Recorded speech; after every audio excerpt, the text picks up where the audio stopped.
We've worked hard for over a year to build our dream homestead, a model of self-sufficiency and resilient food production. Eggs, meat, fruits, and vegetables, all raised by our own hands, on our own land.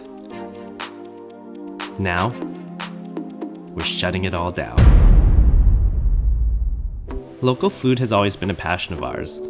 Whether it was signing up for CSAs or hanging out at the seasonal farmers markets, we knew that the best food came from as close to home as absolutely possible. And over the last year, we've taken this love of local food one step further.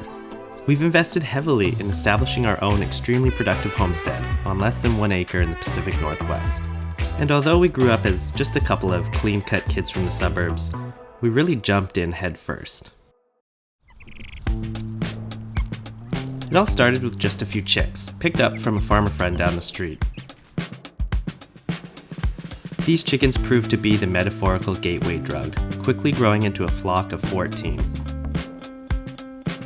Now to house our ever-growing flock, we built a clean and minimalist chicken coop using reclaimed and recycled materials. People on YouTube really liked this coop, and so did the chickens. Clearly not satisfied with the amount of birds we had, and eager to get our fill of delicious eggs, a dozen quail were quickly added, with a suitable structure to match.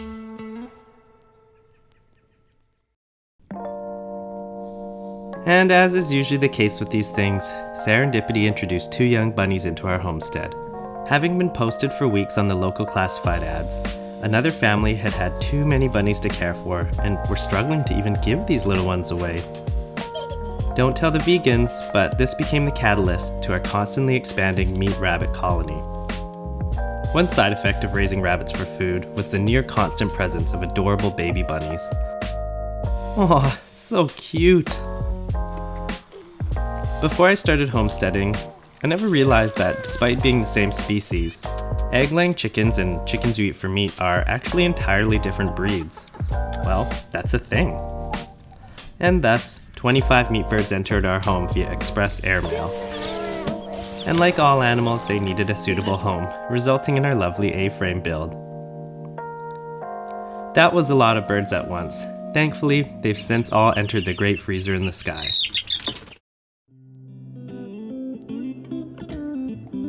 Now I just want to pause for a minute.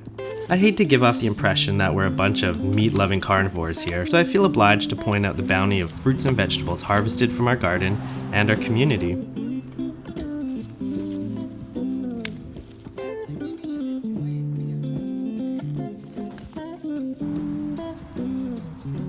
Thoughtfully preserved for the leaner months of the years, the colors and flavors nourished our bodies and souls through the fall and winter. I mean, just look at those pantry shelves. Don't they bring a smile to your face? What an amazing undertaking this has been. And my family and I? Well, there's a few things we've learned from this whole experience. First of all, growing food is hard.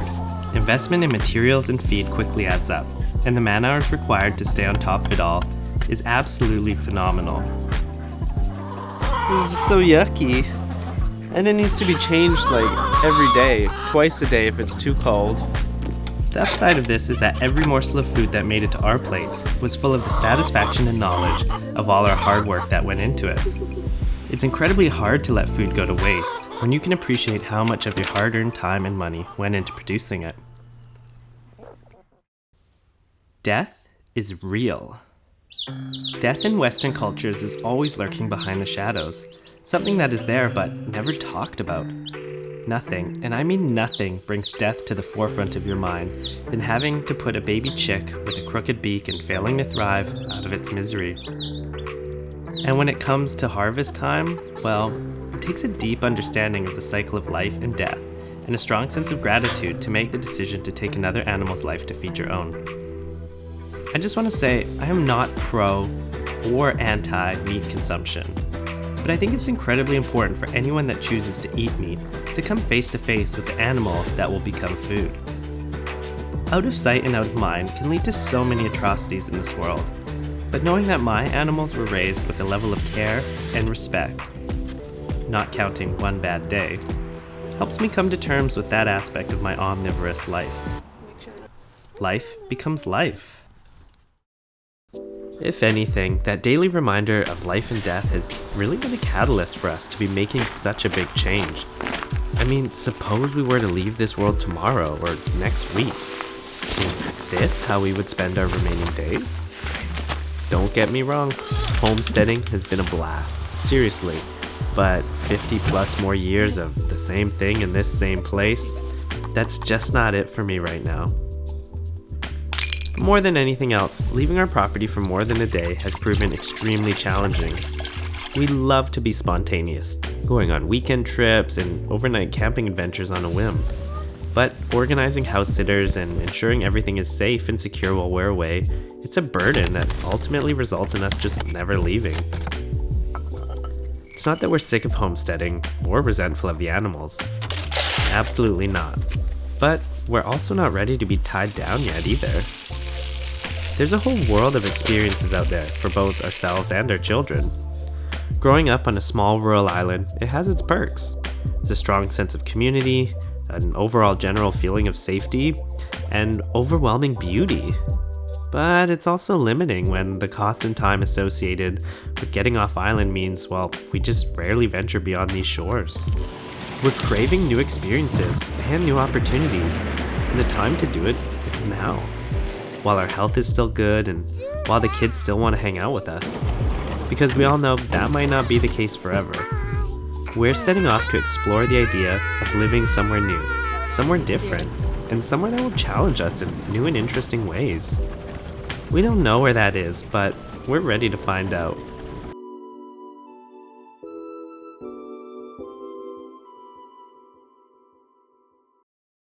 So we listed our house up for rent yesterday. It's been a bit of a whirlwind.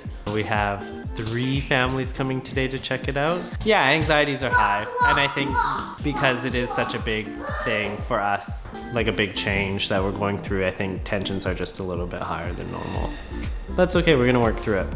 I feel confident. I hope we find someone that would love and care for this beautiful house and enjoy their time here while we go somewhere else. Once we make up our minds, we tend to move pretty quickly. Before the week is up, we've already signed the rental agreement and received the deposit.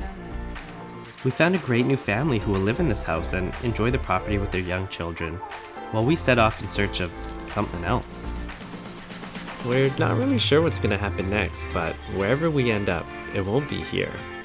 We've got 12 months ahead of us to fill with big adventures, bold new projects, and exciting new experiences for our family. But before we can leave, what are we gonna do with all these animals? What about all this nasty animal manure? Tune in next week to find out.